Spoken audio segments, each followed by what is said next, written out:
Welcome back, everyone, to the Mo Money, Mo Problems podcast, the podcast dedicated to the trials, triumphs, and insights of green industry business owners. I'm your host, Matt Foreman, and today we got a really unique one. We've got John and Julia Brown with us, owners of Lawn and Land Services. Love the name, very on point with our name as well. Down in Port Charlotte, Florida. Now, these two have over 25 years of experience in the industry, originally building their business up in Connecticut.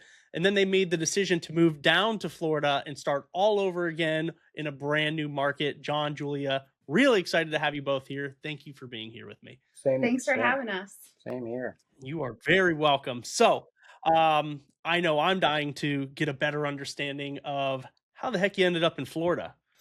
Well, we, as most people do, we go on these little vacations throughout the years and just like the climate down here, right? We spent 20 plus years up in the north plowing snow, and well, that might be fun for some people. I know it was for me when I was younger. That kind of changed throughout the years, and then we started our family. We just wanted to have our children grow up in a nice, warm environment. And through our travels down here, we just saw that, there's potential to do the kind of work that we love to do, right? And it seems to be endless down here. So that's good. That's good. And so when you were up in Connecticut, what was your journey into the green industry?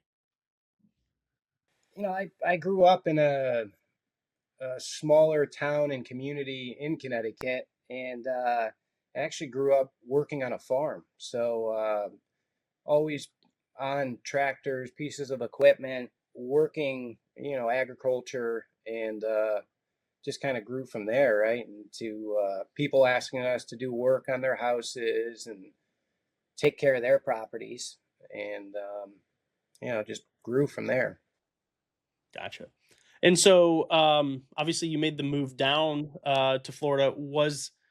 Um, you brought the whole business with you. Was it the same business, same name, same services? I imagine there's probably a little bit of differences in what you're offering, when you're offering those things, versus Connecticut versus Florida. What did that whole transition look like for you guys? So, we offer a lot of the same services. Plowing snow doesn't really sell too much down here, but hopefully it never has to. Let's hope. So, we kind of kept the same philosophy. We changed the business just because we felt like, hey, you know what? We're up for the challenge. Let's start fresh. Let's have a fresh go of it. You know what I mean? We had a business up north that was established already, and there had been a couple different owners in the building process. So starting down here fresh with family, I wanted to have my wife and myself have a fresh start at it, and we're both up for the challenge. So, husband wife team, how do you guys split up the roles here? We talk over each other. All right, yeah, that always works best.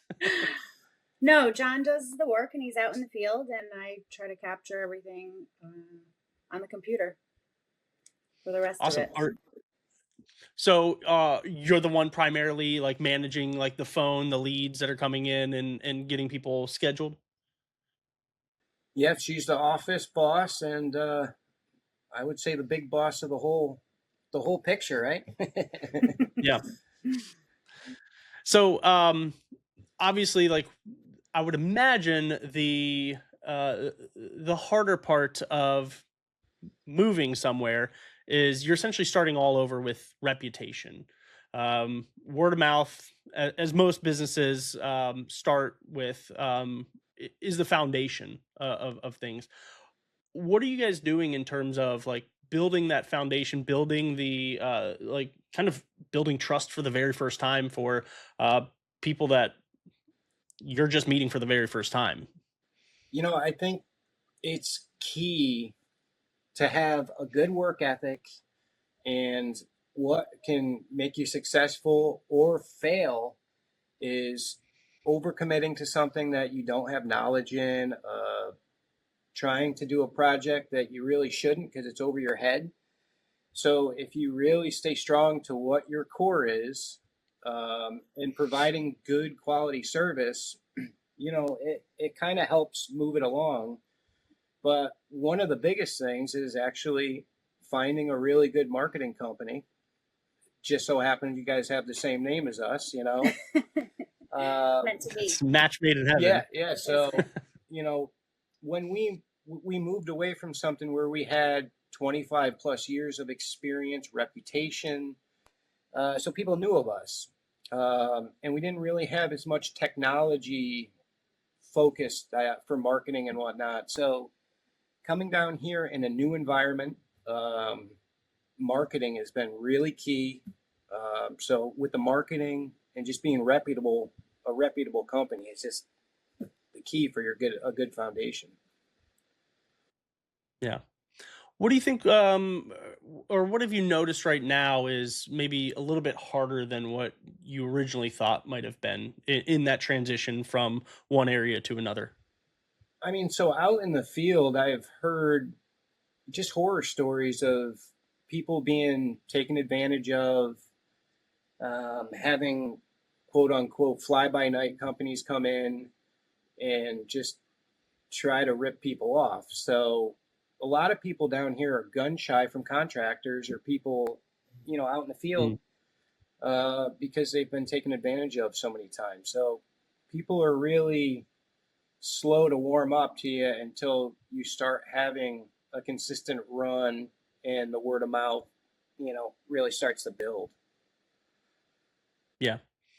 Did you do any other sort of marketing when you were up in Connecticut? Like other than obviously the word of mouth. I know you said you weren't so digital, but did you do anything else? Door knocking, hangers, anything like that? I mean, Julia did you did some mailers and stuff like that, I did a right? few flyers here and there, and we've gotten a little bit of work from it. But mostly, I think that people who see, him out in the field and speak with him and then see how his work speaks for himself, I feel like Mhm. that's really been our number one always. Yeah. So how did you guys land your first jobs in Florida? We That's actually a funny story.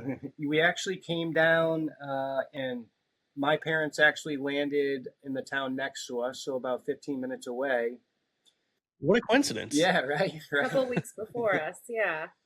So, All right. so that's been great. But they had a contractor come to their house that was doing other work, and he just so happened to have a number of accounts that he didn't really have time to service anymore, right?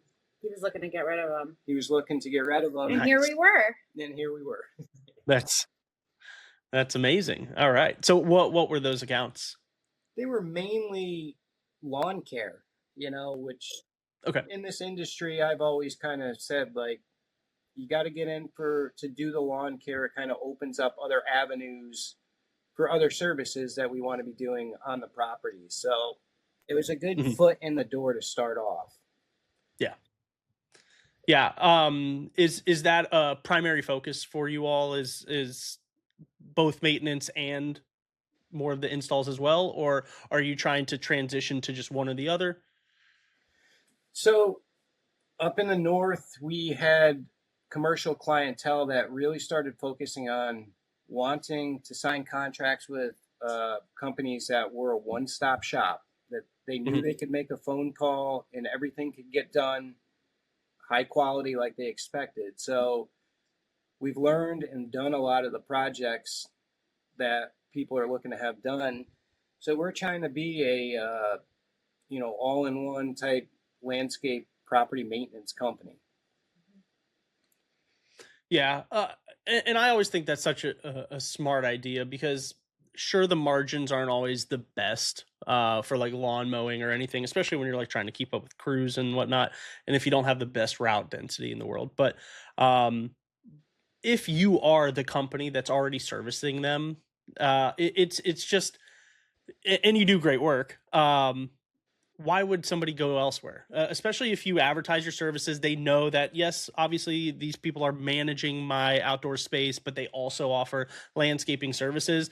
That right there, I mean, your work, the work on property is also doing the marketing for you for that property and the surrounding properties. So Absolutely.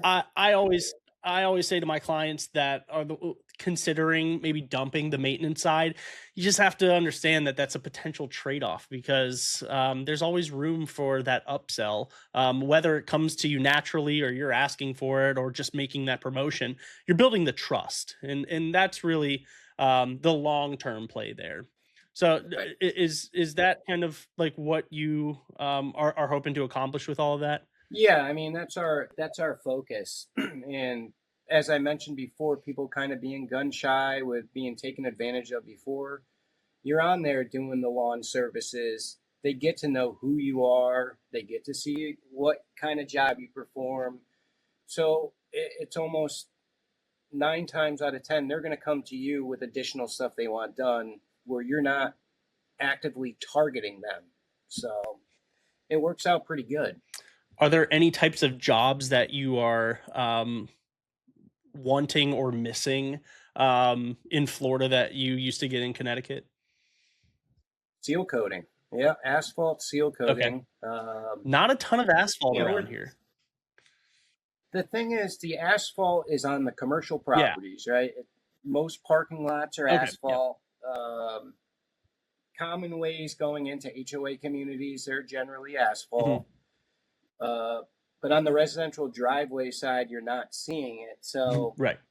you know, we're really trying to crack the code for that one, right? To get into that market, because I brought down all my commercial seal coating stuff down to Florida. So ready to go. And that's one project that we're trying to tackle currently. Yeah.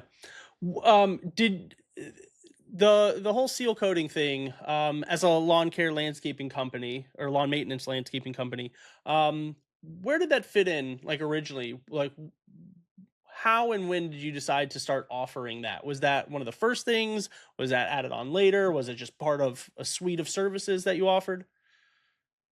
Yeah, we had a couple of big shopping centers that we're doing almost everything else. Outdoors. Any project that was getting done on the exterior and some of the interior of these shopping centers, they're asking for it. And I had 2 or 3 requests come my way where I just eventually said, you know what? I don't want you guys shopping around. I went out and I made the investment for it. And I'm glad I did, because we did get a lot of use of it there. Um, just hoping that that changes down here. And so what kind of jobs were typical in terms of like the commercial? I know you said like parking lots and everything, but how did a job typically come to you when you were up in Connecticut? So we worked with these property managers that, you know, they were responsible for day-to-day functions of the property, anywhere from leasing to making sure, spaces were, power bills were paid, every aspect of it. So most of the time they were just reaching out to us saying, hey, the seal coating needs to get done. You know, the light structures need banners put them on for each season. We would change the banners, um, tree work, anything. They would always request us, and because we had the rapport there, we would end up quoting it out and getting it done for them. Mhm. So, were you primarily like, did you originally come on for just like the landscape maintenance side, or did they originally contact you and say, "Hey, we need the seal coating," and then also we offer the landscaping side? I think majority of the project started off with the landscaping, right? The Hmm. lawn service and the landscaping was where the initial contracts were drew for, and it just always expanded from there. The budget. Gotcha. Yeah, the budget. Gotcha. So, would that be something that, let's say, a new commercial account comes to you, needs landscaping services? Is that something that you're immediately upselling, or are you waiting until somebody asks, or how does that? How do you approach that? I always try to tell my guys that when you're asked to come and look at a project and give an estimate, my approach has always been get in there, they approve the estimate, you do the work, and you show them who you are. And then if there is upsales to be had, then you might bring it to their attention so they can price it out. It seems a little bit pushy. I feel when you go in there from day one, they want you to look at one thing and you're trying to price them out on a bunch of other things that they may or may not need, but it just seems kind of aggressive. You know what I mean? Like you're trying to upsell before you're even in the door. Mhm. So how do you guys well, okay, in a perfect world, what would be the weighting of commercial clients versus residential? Would it be 50-50? Would you prefer one or the other, like heavier weighted on one end or the other? Well, I think financially, over most trades, the commercial side is going to bring in bigger financial than the residentials will. 9 times out of 10, it will. Just because they're larger in scale. Larger in scale, and they usually have more projects needing to be done. And healthier budget. Yeah, that's for sure. But by the same token, if you're on these properties, you got to make sure that you're adequately staffed. You have the right equipment to focus on it and hit it correctly. Yeah. Yeah, I always worry and wonder. I mean, obviously, you never want to say no to them, but it's the reliance on like one massive account in hiring and building out the teams and the equipment based off of that, and knowing that the job's there now, and hoping that it's retained.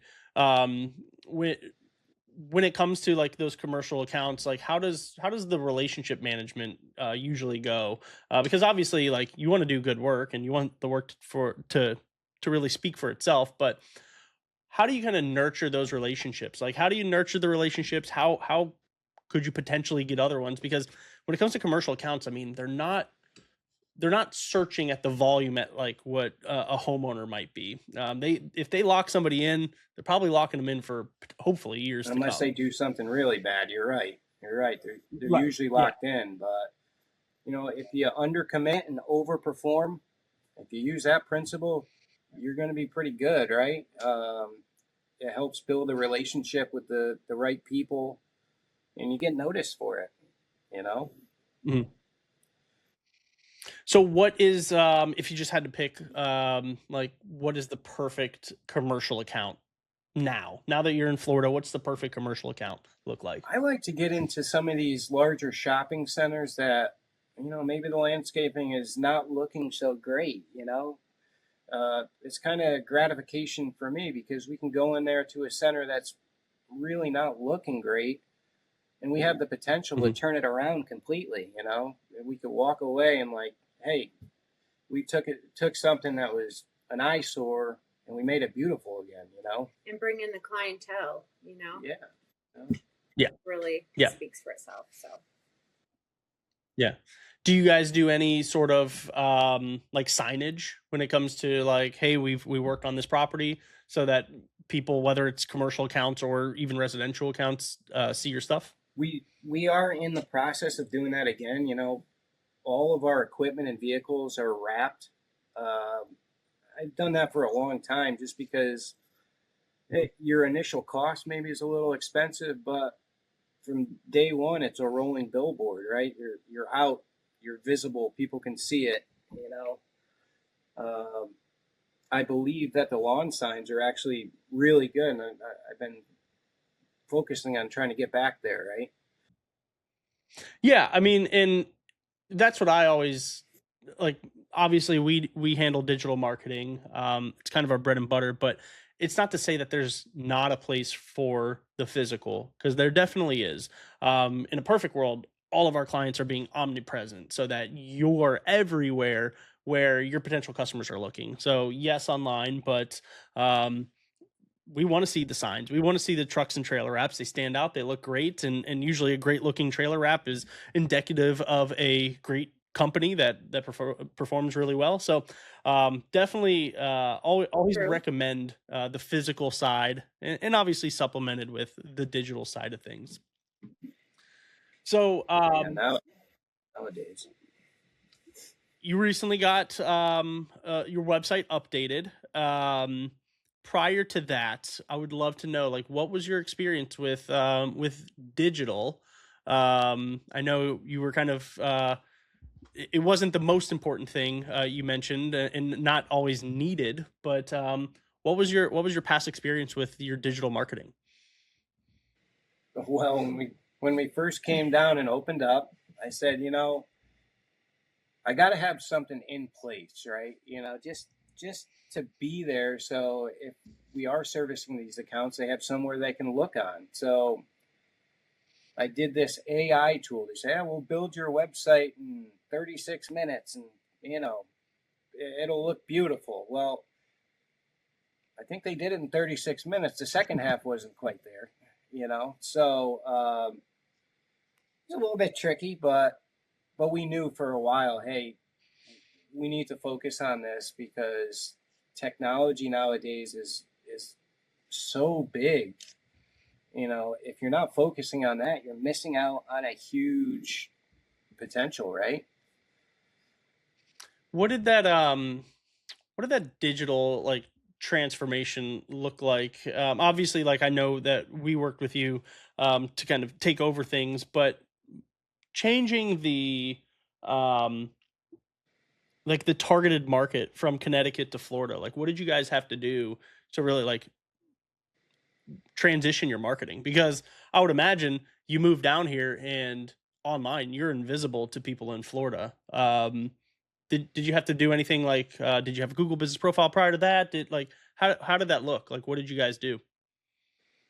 You're the best one to ask for this, right? Did we have a Google business profile? No, we were essentially, if it wasn't on Instagram, it didn't happen. And we weren't happening digitally, I don't think. I think we were, just like John said, with the trucks, we were there so people would see his Mhm. trucks, and that's how he got business. I don't think we really targeted any further than that. It was mostly in the community where we were working, and that was always kind of our focus anyway.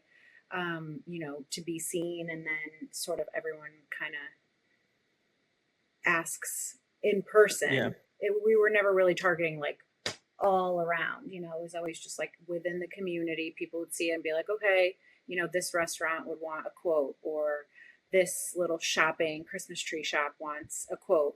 So it was always kind of very visible physically, but not digitally. So I think that Yeah. is going to be very new for us, definitely. Yeah. And what a I mean, an awesome leap of faith there. Cuz it sounds like just your legacy in that area was what was driving sales, driving new business was just obviously people knew you guys, were able to see your work. You had you had the portfolio just out and about to showcase things. And then yeah, you move to an area and you have to make the decision like, okay, well, people aren't going to see our works around the area, so you gotta put fuel on the fire somehow. So you guys obviously took the leap of faith with digital marketing, and I know me and my team are obviously doing our best to start ramping all of that up, but And we're already yeah, seeing that sounds like a we're already seeing good, success. We're good. already seeing Absolutely, success from it. 100%. So Awesome. But yeah, I can imagine that's just scary. Like it's scary to say like, okay, well, we're going to be essentially starting the business over. Um, did you have that like did you have a set game plan that you stuck to, or did things change along the way? Like what was all right, we moved down here, we're gonna ramp this business up. Here's step one, two, three. I think, the biggest thing, because a lot of people that we've spoken to up in the Northeast, like everybody always talks about, hey, we want to get out of here. We want to go to a warmer climate, but they spend their whole life and they never do, right? So the biggest Mm. part for us was saying, hey, let's make it happen. Let's do it. We kind of focused on this area because we came down for a number of years and really fell in love with the area. But the difference once we got down here is we come from a place where everybody has been there for their families have been there for generations, right? So true. You come down to Florida and Hmm. there's so many people that have just moved down here or are moving down here. Melting pot. that Transient, yeah. yeah. So you don't have that like everybody's friends My with one parents another. had you, or we Right. remember what it looked like Oh before. yeah, yeah. So we kind of have to take a shift on that, you know? Mhm. Yeah, you're building allegiances and loyalty for the very first time, and also the people that are around you are building it for the very first time too. So um how do you do that? Like it's so interesting. I mean, just even from a personal life, like what do you guys do to build relationships in your area? I talk my head off. Oh, nice. That's I honestly overshare. same. We let Yeah. our 3-year-old and 5-year-old put in the work, and then we meet the All parents. right. Yeah. How's that move for them? I mean, moving as a big family, not just the business, but uprooting everything. Has that been pretty good? Obviously, I know you said the parents are still nearby, but I think I think they love it. they love it because yeah, they can be outside every day of the year, you They're know. swimming all the time. They're making new friends. They're starting before kindergarten, and I think this is pretty seamless for them at this age. They're 3 and 5. awesome. So they kind of assimilated pretty quickly. And I think it's us that are adjusting. We're like, oh my gosh, Yeah, it's so different down here. yeah, You really have to set your roots, and I think that a lot of people, just like John said, who are moving down here really are just starting out just like us. So we're all kind of just letting our work speak for itself and Yep. hoping that, mhm, you know, whomever we're working with truly sees, how hard we're working. Cause I know that John really puts his heart and soul into his work. And, just from my end, I mean, I'm just on the phones really, but I try to at least get to know people and ask questions and try yeah, to, see where the similarities are and where we can kind of at least get to know each other that way, since obviously I'm just in the office. But if his work speaks for himself and people are saying, hey, I know a guy that actually works, and actually wants to do a good yeah. job, and we get a call from a friend of theirs, we've had a couple of those, it means a lot to us. It really truly does, because we love what we do. I mean, we're out there making people's places look beautiful, Right. so So, what was because you guys do like installations, plant installations, and everything. Obviously, we have we have palm trees and other tropical plants. What was that like, kind of trying to understand that in transitioning? I mean, was it easy? Did you have to like do some research? Or I mean, I obviously we have AI now and you can probably ask that, but Yeah, yeah. yeah.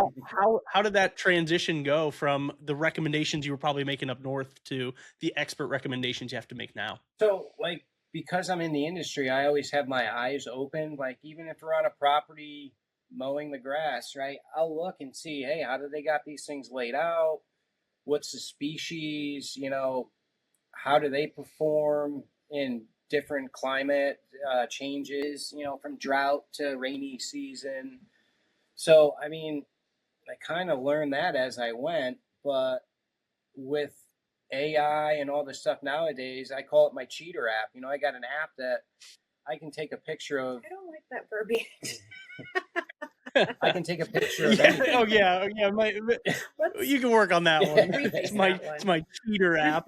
But I mean, I can take a picture of anything from plants to insects to anything, and I got to tell you, it's pretty spot on. So, uh, Hey, back in the day, I wasn't allowed to use a calculator in math right. class because they said I would I never have remember a those calculator days. on me all the I'm time. from that time too. And so exactly. So yeah, we have the calculator and more. Yeah. So jokes on It them. helps while we're Yeah, getting for sure. adjusted. So do you guys I'm always interested in my landscapers I work with. Do you guys do your landscaping at your own place? We do. We do.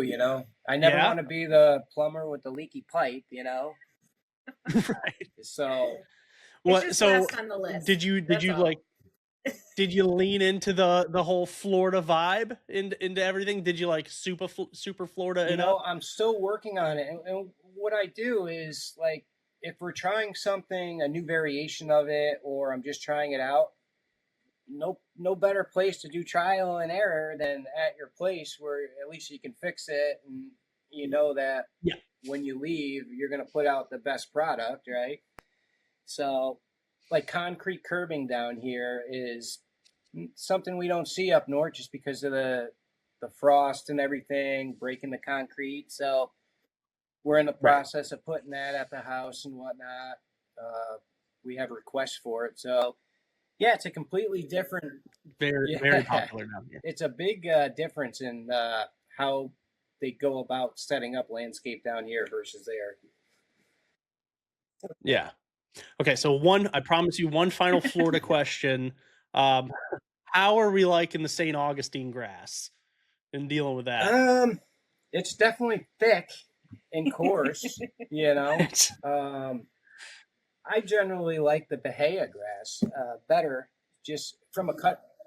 yeah, I think everybody on earth Just would. from a cutting and appearance. Like I can stripe up Bahia, or the crew can stripe it up so much Hmm. better than the St. Augustine. But you can do the same with that as well, just as long as it's healthy and green, you know. But I personally hate it. yeah, I He said whenever I it.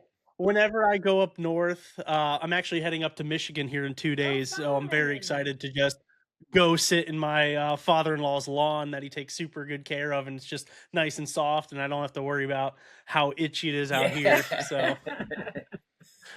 oh man, yeah, it's I guess. Pun intended, but the grass is always greener on the other side. Yeah. Because It's he always greener says he where loves you the grass water here, I it. love the grass there. Yeah, exactly, exactly. All right, guys. Well, I would love for you guys to tell everybody all about Lawn and Land Services, who you are, what you do, who you serve. Just give us the full recap so that anybody listening, and also the search engines, because this is going on YouTube. YouTube's the second biggest search engine.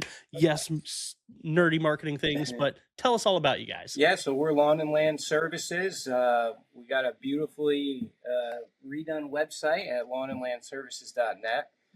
We are a full service landscape provider, and we're based out of Port Charlotte, but we do Port Charlotte and all the surrounding towns. You know, we go all the way up to Sarasota plus, or we go down south past Fort Myers. We got a pretty good reach in the area now, so we're expanding every day. Got a nice, full, dedicated crew ready to come and make your place look great. Awesome. All right. Well, guys, that is a wrap on this episode of Mo Money, Mo Problems. So huge thank you to both you, John and Julia, for being here. Thanks for coming and sharing what it looks like to build a company, then rebuild a company from the ground up. So kudos to you guys. I'm very, Thanks so much, of Matt. course, I'm very excited to watch just how you guys continue to grow, and sow your seeds in Florida.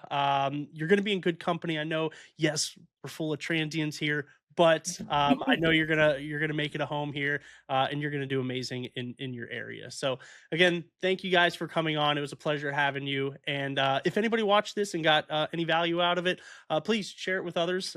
We would love for their message and what they had to share get out there. So thanks, guys, and we'll see you on the next one. Thank you so much for having us. Thanks, Matt. Appreciate it.